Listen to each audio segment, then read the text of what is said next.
Hey everyone, this is Kieran from MSK Physio. Today's exercise is about introducing some internal rotation at the shoulder. So these are muscles that pull your hand towards your tummy like this, or control yourself if you were to have to throw your arm back this way. So muscles in the front here. And if that sounds like that's of interest to you, or you've had a shoulder injury or even a dislocation, this will be a really useful set of exercises for you.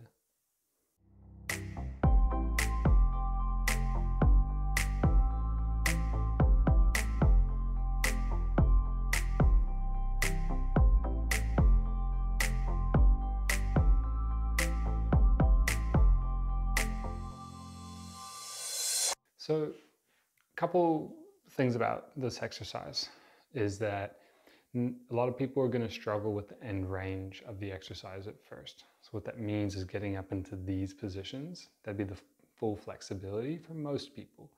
If you're in a sport that involves a lot of throwing, then you might have more flexibility that way because it's advantageous to your sport. It enables you to throw things harder and further.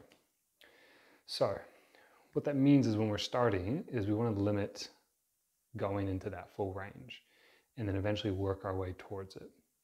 Now, one of the muscles that protects the front of the shoulder joint from getting dislocated is called the subscapularis. And it's really only the main muscle that does that locally.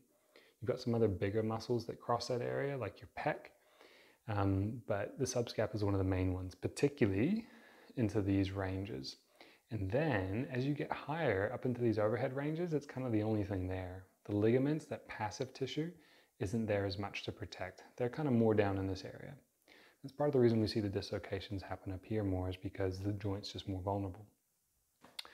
It's not that it's a bad thing, it just has a lower threshold for getting injured.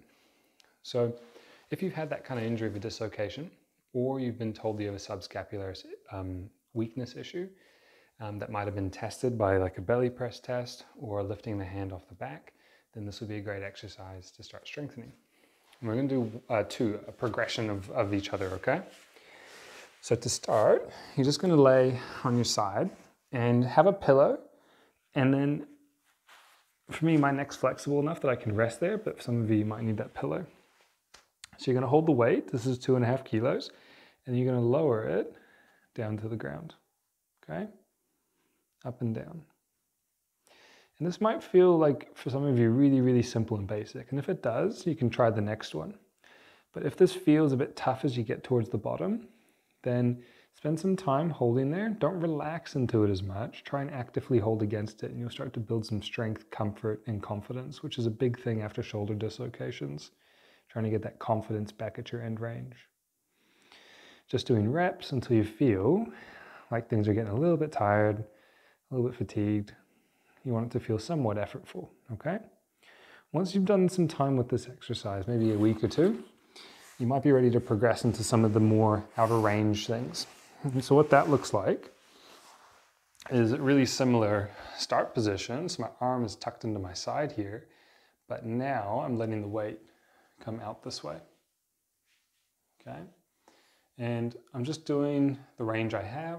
You can see my knuckles are not touching the ground. I'm not going to force that. I just don't have that for my makeup. And then eventually, you're going to move into that vulnerable, what might feel vulnerable up in here. We call it apprehension, okay?